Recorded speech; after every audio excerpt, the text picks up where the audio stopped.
Jenni! What are you doing? You look like a sad giraffe. We need to fix where that head is sitting. Come with me. Hi guys, Tom Morrison here, and don't worry if you have forward head posture or the dreaded text neck. It is something you can quite easily change yourself just with a bit of body awareness and adding a few things in throughout your week to what you're already doing. You already have the ability right now to be able to make a bit of a correction just by simply tucking your chin. That is one of the first things, and it's going to feel a bit more exaggerated to you if you spend more time in that forward position. It's just because it's like an extreme opposite. But the more time you spend in that extreme opposite, your body will happily meet you in the middle, and then your resting posture will actually change over time. So here is what we want to do.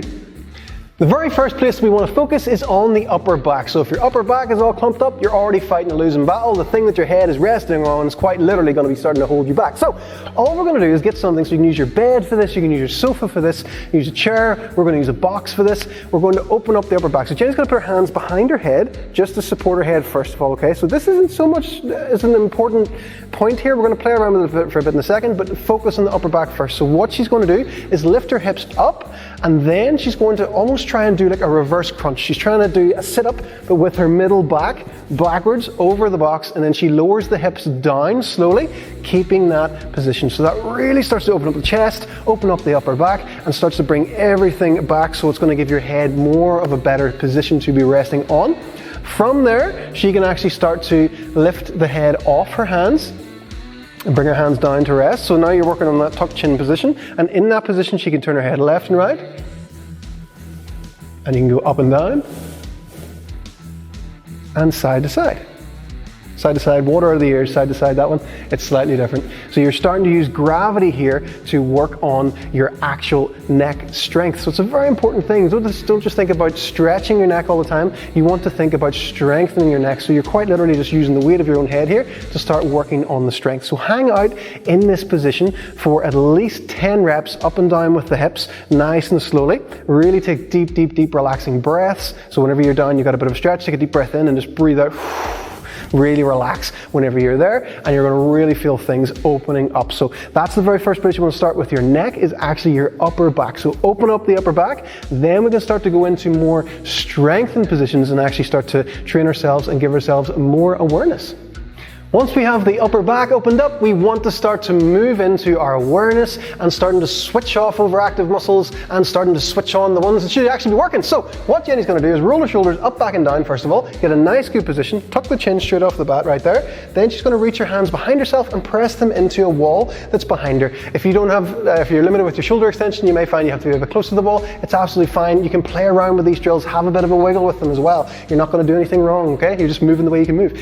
What we're going to do in this position, Jenni's going to make sure she keeps everything firing there. We can tell the muscles are working, she's pumped up. So what she's going to do here is now go through her neck positions again. So left and right with the head, and then up and down with the head.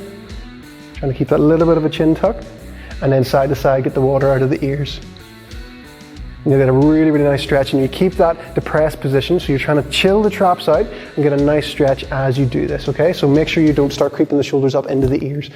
So spend a good 5 minutes here and just move your neck from side to side. Don't try and force any range. Just go to where you can go to, and over time it will start to get better and it will start to increase. If you've seen our neck stretches before as well, they're really, really nice to do. You can actually pick a position, so getting the water out of your ears and then go up and down that position. Just make sure your head doesn't start to creep away from you.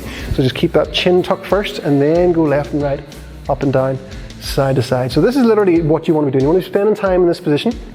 I would even recommend to film yourself here and see where you're actually at whenever you're doing this, and really start to feel your back working. So hopefully Jenni's feeling her lats right now are starting to shake a little bit and starting to get a bit harder. So anytime you need to, guys, just you bring your hands in front, take a wee break, and then go right back in again, okay?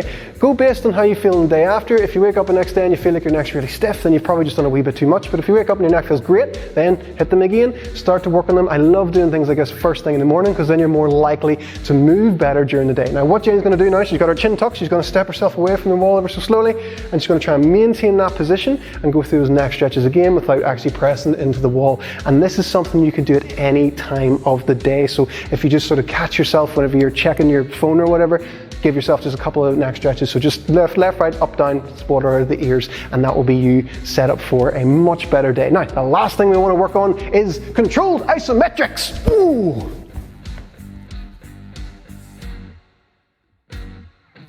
So, last thing we want to do is our controlled isometrics, which is just literally you pushing your own head into your own hand. You could probably buy a piece of equipment for this that costs about £1,000, but you can just do your own hand, okay? So what Jenni's going to do is just pick a point. We're going to go with one hand. She's going to pick her right hand first of all. She's going to face palm. She's going to, oh, what are we doing here? But she's going to do that little bit of a chin tuck first.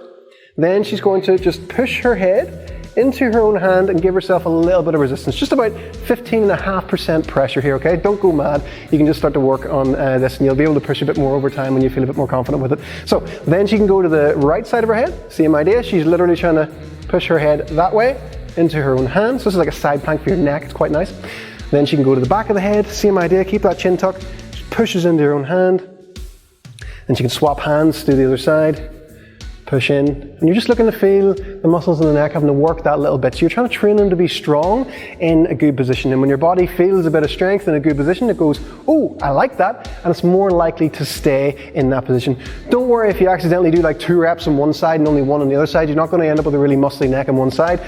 You just make sure that you're doing as many different points as you can. You can even mix it up a little bit and go for a diagonal angle and push into that way. It's just that you're trying to make the muscles feel like they're doing something and give them that little bit of resistance, but in a good position. And make sure upper back is sitting in a good position and you're having that little bit of a chin tuck.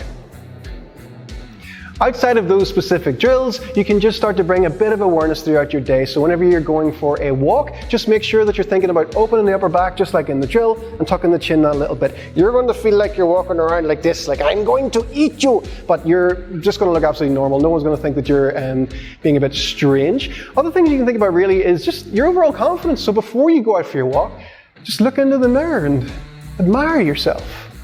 Look at your eyebrows and how symmetrical they are. How perfectly shaped your nose is. How chiseled and defined your jaw is. What a magnificent human being that you are. You'll probably find whenever you go for your walk that you'll probably walk with a bit more confidence and you'll naturally just open up that way. But if you're in a bit of a miserable mood, you might walk around like that. So your mood kind of will affect your posture as well. So chill out about it. You're not stuck with it. You can change things. And if you want to take a more full body approach to your mobility, make sure you check out the Simplistic Mobility Method.